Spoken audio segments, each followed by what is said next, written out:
யாழ் கடவுச்சீட்டு அலுவலக கல்வெட்டில் முக்கியத்துவம் பெற்ற வாசகம்.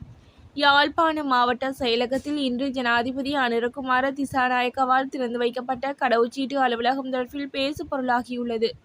கடவுச்சீட்டு அலுவலகத்தில் அமைக்கப்பட்டுள்ள கல்வெட்டில் பொதுமக்களது நிதியை பயன்படுத்தி நிர்மாணிக்கப்பட்டு திறக்கப்பட்டது என பொறிக்கப்பட்டுள்ளது.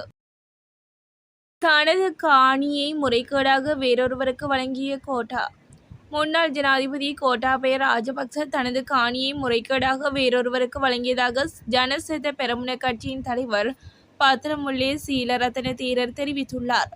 பத்திரமுல்ல சீலரத்ன தேரர் மற்றும் ஒரு குழுவினர் இன்று இந்திய உயர்ஸ்தானி காரியாலயத்திற்கு சென்று விஜயின் கட்சித்தீவு அறிக்கைக்கு எதிர்ப்பு தெரிவித்து பிரதமர் நரேந்திர மோடிக்கு கடிதம் ஒன்றை கையளித்துள்ளனர். யாழ் பொது நூலக இணையதளம் ஜனாதிபதியால் தொடக்கி வைப்பு. ஜனாதிபதி அனுரகுமார திசாநாயக்கவினால் யாழ்ப்பாணம் பொது நூலகத்தின் உத்தியோகபூர்வ இணையதளம் மற்றும் எண்ணிமைப்படுத்தல் செயற்திட்டமும் தொடக்கி வைக்கப்பட்டுள்ளது.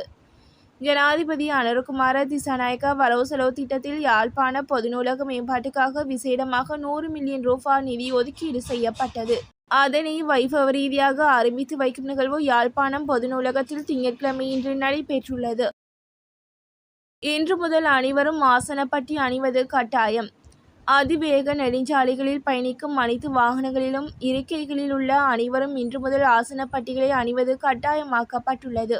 இலங்கை போக்குவரத்து மற்றும் நெடுஞ்சாலைகள் அமைச்சு இதனை தெரிவித்துள்ளது. ஆசனப்பட்டிகள் பொருத்தப்படாத வாகனங்களுக்கு 3 மாத கால அவகாசம் வழங்கப்பட்டுள்ளமை குறிப்பிடத்தக்கது. விடுதலை புலிகளின் தலைவர்களுக்கு சாதகமாகிய மஹிந்தவின் முக்கிய அறிவிப்பு.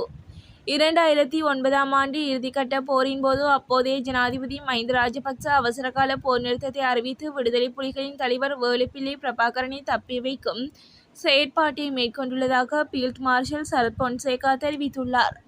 எனினும் வேலுப்பிள்ளை பிரபாகரன் போர் நிறுத்தத்தை பயன்படுத்தி கொண்டு தப்பி செல்வதற்கு பதிலாக பாதுகாப்பு படையினரை தாக்கி சவால் விடுத்ததாகவும் அவர் கூறியுள்ளார். பிரான்சிற்கு அனுப்புவதாக கூறி பல லட்சம் ரூபாய் மோசடி. யாழ்ப்பாணத்தை சேர்ந்த நபர் ஒருவரை வெளிநாட்டுக்கு அனுப்புவதாக கூறி 10 லட்சம் ரூபாய் நிதி மோசடி செய்யப்பட்ட நபருக்கு எதிராக மானிப்பாய் போலீஸ் நிலையத்தில் முறைப்பாடு பதிவு செய்யப்பட்டுள்ளது. மேலும் தெல்லிப்பளை மாவிட்டபுரம் பகுதியை சேர்ந்த நபேர சங்கானையை சேர்ந்த ஒருவரை பிரான்சிற்கு அனுப்புவதாக கூறி 13 லட்சம் ரூபாவை பெற்றுள்ளனர். இந்த நிலையில் அவரை பிரான்சிற்கு அனுப்பாத நிலையில் 3 லட்சம் ரூபாவை திருப்பிக் கொடுத்ததுடன் 10 லட்சம் ரூபாய் இன்னமும் கொடுக்கப்படவில்லை என தெரிவிக்கப்படுகிறது. பாதிக்கப்பட்ட நபர் இதுகுறித்து மானிப்பாய் போலீஸ் நிலையத்தில் முறைப்பாடு பதிவு செய்துள்ளார். சந்தேக நபர் தலைமறைவாகிய நிலையில் போலீசார் அவரை தேடும் பணியில் ஈடுபட்டு வருகின்றனர். ஏமனில் உள்ள ஐக்கிய நாடுகளின் பணியாளர்களை கைது செய்த ஹவுதி கிளர்ச்சியாளர்கள்.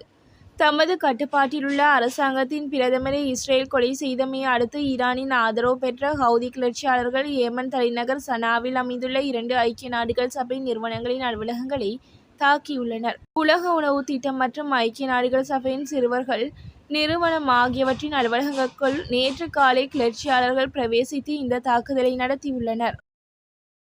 ரணிலுக்கு எதிரான மற்றொரு வழக்கு. முன்னாள் ஜனாதிபதி ரணில் விக்ரமசிங்க உள்ளிட்ட சிலருக்கு எதிரான வழக்கு ஒன்றை விசாரணைக்கு எடுத்துக்கொள்ள நீதிமன்றம் அனுமதி வழங்கியுள்ளது. எதிராக சுற்றுச்சூழல் நீதி மையம் தாக்கல் செய்த அடிப்படை உரிமை மனுவை இவ்வாறு விசாரணைக்கு எடுத்துக்கொள்ள உச்சநீதிமன்றம் இன்று அனுமதி வழங்கியுள்ளது. எப்பாவளி பாஸ்பேட்டை உலக சந்தை விலையை விட மிக குறைவான விலைக்கு 3 தனியார் நிறுவனங்களுக்கு விற்பனை செய்ததாக குற்றம் சுமத்தி அடிப்படை உரிமை மீறல் மனு தாக்கல் செய்யப்பட்டுள்ளது.